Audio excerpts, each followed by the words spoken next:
টাকা। সেদিন আমার কাছে টাকা ছিল না রবিনা, তুমি আমাকে ক্ষমা করো। আমার কাছে যদি টাকা থাকতো তাহলে সেদিন এই ঘটনাটা ঘটতো না। তবে আপনার বাচ্চার কি হলো? রুবিনার ডেলিভারির কমপ্লিকেশনের কারণে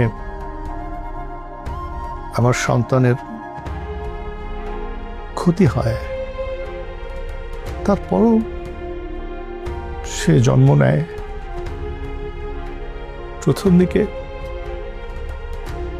আমি তার দেখাশোনা করতাম। আমি ওর দেখাশোনা করতে গিয়ে ইউনিভার্সিটির চাকরিটা হারাই।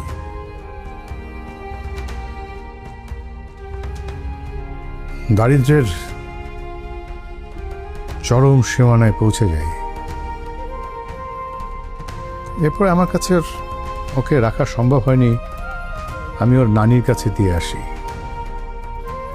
নিজের কাজে মনোযোগ দেই, পরিশ্রম করি, ইউনিভার্সিটির লেকচারার থেকে হয়ে যাই motivational speaker.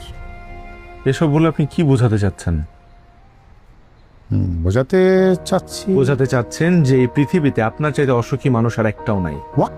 Yes, this is fact. আপনি একটা সুখের মুখোশ পরে অনবরত মানুষকে ধোঁকা দিয়ে যাচ্ছেন। আপনি সুমন? জি, প্লিজ বসুন না। Thank you.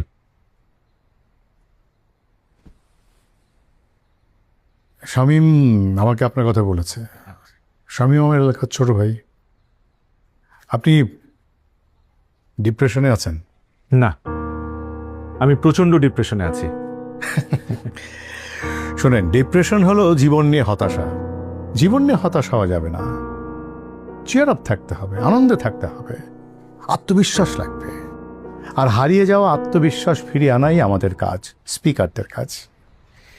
আমি সেশন কন্ডাক্ট করি, আমি ইউজুয়ালি 20 থেকে 25 জন অ্যালাউ করি, কিন্তু কখনো কখনো আমি পার্সোনালি ইন্ডিভিজুয়ালি আমি সেশন নেই। তো যেহেতু আপনি স্পেশাল একটা রেফারেন্স এসছেন, আমি আপনার পার্সোনাল সেশন নেব। গ্রুপে করলে আমি পার হেড 2000 টাকা নেই, আর ইন্ডিভিজুয়ালি 5000 টাকা। না না, টাকা পয়সা কোনো সমস্যা না। আপনি শুধু আমাকে বলেন যে প্রকৃত সুখী কিভাবে হওয়া যায়। ওকে, তাহলে আমি আপনার সেশন শুরু করি। শুনেন, জীবনে সুখী হওয়া খুব সহজ ব্যাপার।